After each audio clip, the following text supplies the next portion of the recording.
Hey there, welcome back. It's Seth and I'm glad you're here. Today we're going to start with the tool called the Backpack Overhaul. All right, here we go. This is one of the most important tools I use with every single new student I work with. And here's how it goes. First of all, let me tell you what the Backpack Overhaul is. You're going to overhaul your entire backpack. Of course you don't want to do this. Okay, that's normal. Don't worry about that. We'll get to that in a second. Just hold on, okay? What's going to happen is overhauling your backpack is like a reset. It's like doing Backpack 2.0. Like get your system update, Get the backpack totally reset, totally refreshed, totally ready to go for the rest of the school year. Doesn't matter if you're in October or you're in March or what time of the school year it is, doing this process will help you. It is one of the first places I start with everybody. Here's how it works. First of all, what you got to know is how long it's going to take you. The first time you do a backpack overhaul, it's probably going to take you up to an hour. Again, I do this with every single new student I work with, and it's very in-depth, and it takes about an hour the first time. But the good news is that when you do overhauls after that, regular overhauls, which hopefully you're going to do every 1 to 2 weeks, it's only going to take you about 10 to 15 minutes. Now, of course, that may seem annoying. You will resist it. You will avoid it. You will procrastinate. You will not want to do this. Why? Because it's not fun. But there's another part of you that will want to do this. Why? Because it will make your life easier. It will make you feel more organized, more successful. You will come across a lot of papers and things that you had been missing or that teachers had been asking you for, and you'll also get it all cleaned out of things that you no longer need. So it will feel good to be done with it. But yes, you're going to be resistant. Here's how you start. All right, grab your backpack. Go to school, and whether if you have a desk or a locker or whatever your system is, get every single thing you have from your locker or your desk or from school, everything you have, jam it in that backpack or jam it in a black plastic bag and bring it home, okay? And then what you're going to do, and I mean everything, gum wrappers, books, papers, anything, okay? Some of my students have amazingly massive messes of stuff, and some have everything in their backpack because a lot of my students actually never take anything out of the backpack, so they know it's at least all there. So there's a lot of different types of people with this. Either way, you want to bring everything home and empty it completely. Have a huge kitchen table or a big area on the floor and get everything out of the backpack. All the papers, all the pencils, all the gum wrappers, every piece of trash, every book, every single thing. After you get everything out of your backpack, go ahead and walk outside and shake that backpack vigorously and get all the crumbs out. I mean, I find month-old sandwiches in backpacks sometimes, crumbs from Doritos, everything you can possibly imagine, braces, rubber bands, you name it. Just shake everything out of the backpack outside and get it completely cleaned out. And occasionally, the backpacks smell like they are alive and rotting. And if that is your backpack, you might want to throw it through the wash. Anyhow, back to it. Get it completely emptied out. That's the first place you're going to start.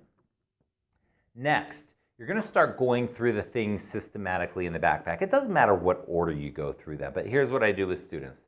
We'll start going through things. For example, we'll start going through the papers.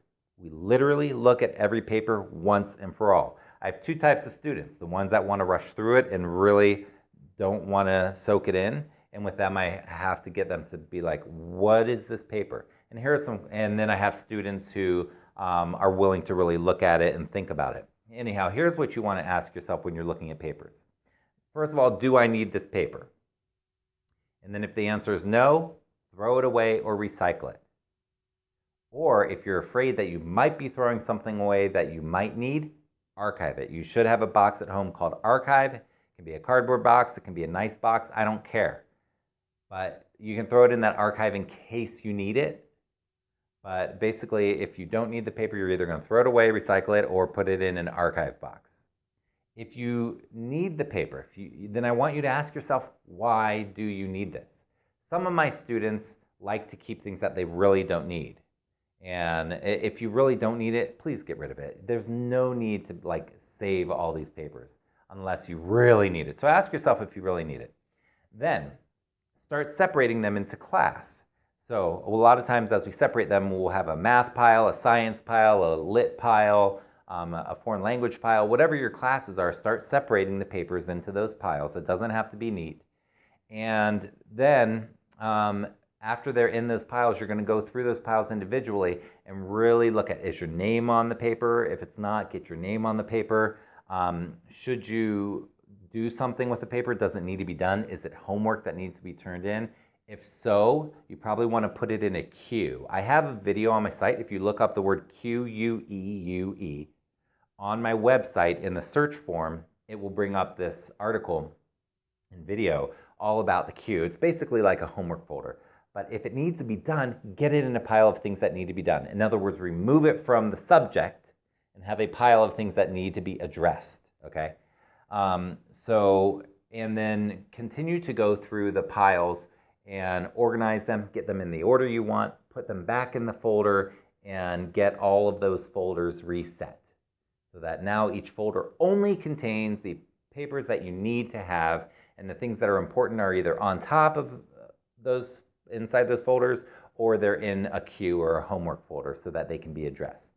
Okay. Now, if the folders are falling apart, then I want you to chuck your folders and just grab some new cheapo folders and get started with some fresh ones. And just write real big what the subject is in your name and start fresh. If they're falling apart, you can get new folders. So do that for yourself. So that's generally how we deal with the papers. Next, we start dealing with the supplies, the pens, the pencils, the paper clips, the sticky notes, the protractors, and the compasses, and all this stuff. And really think about where you want to put them in the backpack. Some of my students actually have a place for them. Some of them, it's in every single pocket and it's a mess. Pick one place for supplies, whether it's a supply bag or a pocket, I don't care, but have one place that's generalized for supplies. That way you can always access it. I can't tell you how often we go through things and my student, yesterday, a new student, we emptied it out and there was a cell phone in there he hadn't seen for months, a cell phone. So just find a place for supplies that's the home for supplies. Next, books. Generally, you want to go through the books, pull out any papers that you don't want in there that need to be dealt with. And a lot of times what I'll do is I'll flag the books with sticky notes for chapters that are upcoming. Whether it's a novel or a textbook, a lot of times I'll flag them in a logical way that's going to help you find the pages you need to find. So you want to deal with your books, and then finally, other.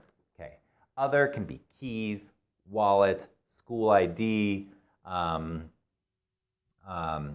random objects that students have in their backpack, cell phone, chargers, anything that's other, medications, snacks. You want to figure out where you want to put those in your backpack, get those organized. Basically, when you've gone through papers, your supplies, your books, and other, you've pretty much reset the backpack. You've pretty much done the overhaul. Now get things where you want them, put them intentionally in a good place, and there you go. Now you're set. You have a pile of things that need to be addressed.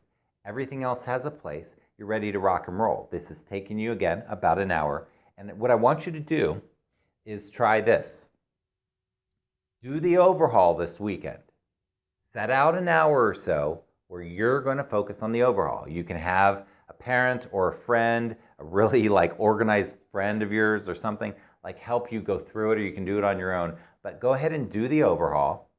Spend that hour, get it completely reset. And then what I want you to do is write in your planner or write on a sticky to put on your wall or your mirror to do an overhaul the following week. So perhaps the following Sunday, I want you to do the overhaul again. This time when you do the overhaul, it will only take you 10 or 15 minutes, and you'll find your missing papers and missing homeworks. You'll get everything back into their right place.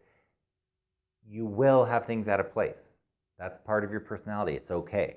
But you need to do regular overhauls. And then I would like you to do it every week for 4 to 6 weeks. If you can't do it every week, try to do it every 2 weeks at least for the rest of the school year and see how that feels.